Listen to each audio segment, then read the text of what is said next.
সন্তান জন্মের পর আকিকা দিতে হবে কোন দিনে? সপ্তম দিনে। প্রশ্নকর্তা ভাই লিখেছেন 7 দিনের মধ্যে দিতে হবে। 7 দিনের মধ্যে বলতে সপ্তম দিনে দিতে হবে, 6 দিনের দিন না, 5 দিনের দিন না। যেদিন জন্মগ্রহণ করেছে তার 7 দিন পরে না, সপ্তম দিনে। সপ্তম দিন মানে কি?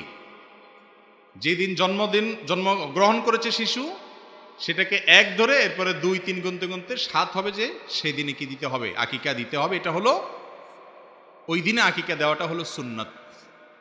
আর যদি সপ্তম দিনে দিতে না পারেন, কোনো কোনো বর্ণায় 14তম এবং 21তম দিনে কোথাও আছে।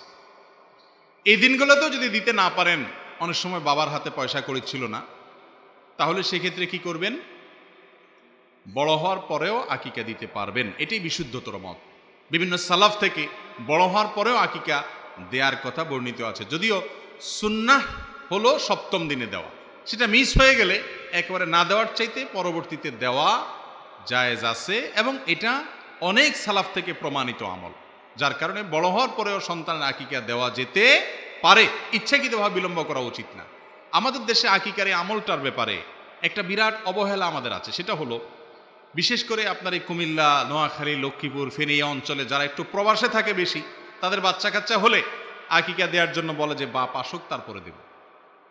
আছে না? এটা তো বাপ আসার সাথে তো আকিকার কোনো সম্পর্ক নাই ভাই। আকিকা সময় মতো দিয়ে ফেলতে হবে, বাপ আসুক বা না আসুক। বাপ আসা পর্যন্ত অপেক্ষা করেছেন, সময় চলে গেছে, তাহলে সুন্নতটা ছুটে গেল, একটা বিরাট বড় সওয়াব থেকে বঞ্চিত হলেন, সময় মতো হলো না জিনিসটা। এই জন্য আকিকা সপ্তম দিনে করবেন, এটা সুন্নাহ।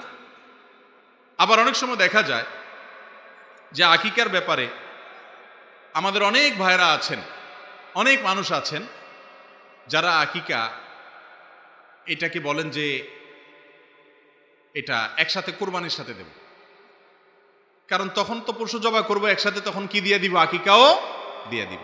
এটাও সুন্নাহর খেলাফ কাজ ভাই। কোরবানির পর্যন্ত অপেক্ষা করবেন কেন? হ্যাঁ, আপনার সন্তানের আকিকা যদি সপ্তম দিনটা কোরবানি ঈদের দিন হয় তাহলে দেন, ভিন্ন কথা। কিন্তু সপ্তম দিনকে বিলম্ব করতে করতে ইচ্ছাকৃত কোনো বিশেষ ওজোর ছাড়া শেষ পর্যন্ত নিয়ে গেলেন, তাহলে একটা সুন্নাহ ছুটে গেল। এই বিষয়টা আমাদেরকে খেয়াল রাখতে হবে ইনশাআল্লাহ।